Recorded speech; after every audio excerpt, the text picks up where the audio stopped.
भक्त को चिंता नहीं करनी चाहिए। हमारे साथ श्री रघुनाथ तो किस बात की चिंता, चरण में धर दिया जब माथ तो किस बात की चिंता। न खाने की, न पीने की, न उठने की, न सोने की, क्योंकि मेरे ठाकुर को रहती है मेरे हर बात की चिंता। भगवान भक्त की चिंता करते हैं। भक्त का काम है भगवान का चिंतन करना। चिंता करना तो भगवान का काम। चिंता कापी न कार्याणी। आचार्य महाप्रभु जी ने कहा अपने सिद्धांत में, चिंता कापी न कार्याणी। वैष्णव को चिंता नहीं करना चाहिए, भक्त को चिंता नहीं करनी चाहिए। संबंध जोड़ लो, फिर चिंता तो जिससे संबंध जुड़ा है वो करेगा। क्या कपड़ा पहनूंगी, कहां रहूंगी, नहीं करती है। क्यों नहीं करती है? अब जिससे ब्याह किया है ये चिंता तो वो करेगा, मुझे क्या पहनाना है, कहां रखना है, क्या खिलाना है। तो जिससे संबंध जुड़ गया, चिंता किसकी बढ़ गई?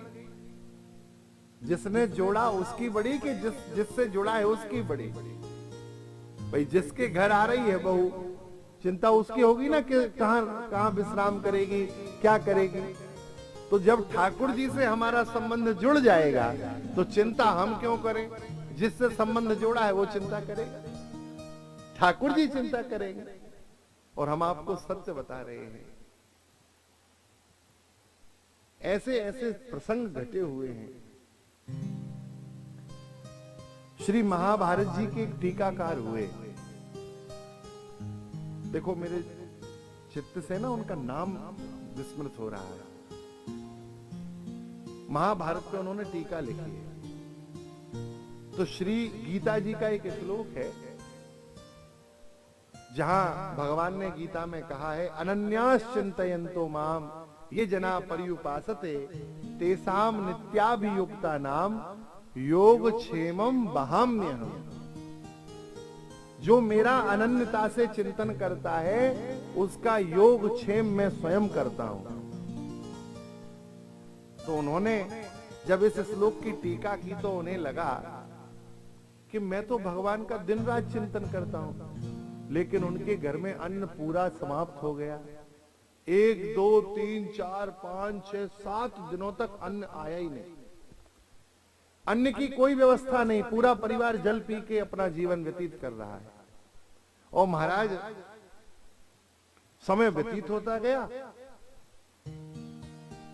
7वें दिन उन्होंने गीता जी के उस श्लोक पे एक पेन चला दिया और बहाम्यहम् की जगह लिख दिया ददाम्यहम्। भगवान वहन नहीं करते हैं बल्कि भगवान दे देते हैं। क्योंकि स्वयं भगवान वहन करेंगे तो भगवान तो फिर इतने दिन क्यों लगाएंगे? ठाकुर जी को तो सब ज्ञात है, वो सर्वत्र हैं, सर्वकाल हैं। तो दे देते हैं में यह है कि ठाकुर जी किसी को आज्ञा देंगे, फिर वो देखेगा, फिर वो करेगा, इसलिए ये 5-7 दिन लग जाते हैं। तो उन्होंने एक पेन चला दिया।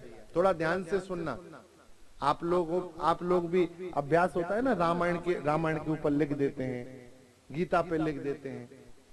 लिखना नहीं चाहिए, ये भगवान का रूप है, स्वरूप है। ये ग्रंथ भगवान का रूप है। उन्होंने एक पेन से चला दिया और लिख दिया ददाम्यहम्। स्नान करने गए तब तक महाराज एक 8 साल का बच्चा, उसके गाल से ऐसे रक्त की धार बह रही और अपने माथे पे गेहूं की बोरी, चावल की बोरी, शक्कर की बोरी लेके आया और गुरु माता से कहा ये सब उतार लीजिए और ये सब सामान भरा ये भी रख लीजिए। तो गुरु माता ने कहा आप कहां से आए? बोले गुरु जी ने भिजवाया है, सब गुरु जी का ही है। सब सामान जमा दिया तो गुरु माता ने कहा पुत्र तुम्हारे ये रक्त क्यों बह रहा है? बोले गुरु थोड़ा सा अपराध हो गया था तो गुरु जी ने हमको डांट दिया, थोड़ी देर हो गई तो मार दिया। तो बोली स्त्री बोली उनकी कि आज आने दो, इनसे बोलूंगी, इतने कोमल बालक पे ऐसा अत्याचार। महाराज बालक तो चला गया। जब स्वामी जी पधारे तो स्त्री ने कहा स्वामी जी ने देखा कि संपत्ति और धन और भोजन पानी की सब व्यवस्था हो गई, तो स्वामी जी ने कहा देवी ये कौन दे गया? बोले आप ही ने तो भिजवाया है, आश्रम का बालक आया था। बोले आश्रम का बालक आया था, मैंने तो किसी को नहीं कहा। बोले ये सब गुरुजी ने भेजा, ऐसा बोल के गया। और आपको शर्म नहीं आती?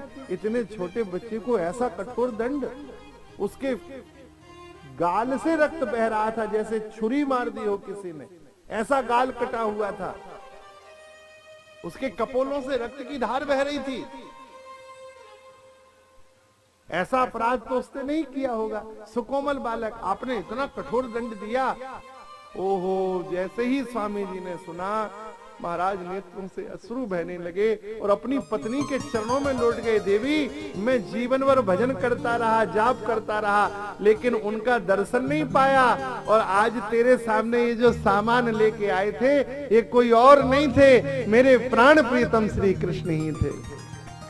मेरे से अपराध हो गया। मैंने गीता के एक श्लोक पे कलम चलाई थी कि भगवान स्वयं नहीं देते हैं, व्यवस्था कर देते हैं। और तत्काल उन्होंने उस कलम को हटाया और ददाम्य हम की जगह वहाम्य हम ही लिखा। भगवान ही करते हैं। तो जब वैष्णव की सब कार्य भगवान करते हैं, तो वैष्णव को क्या चिंता करना है?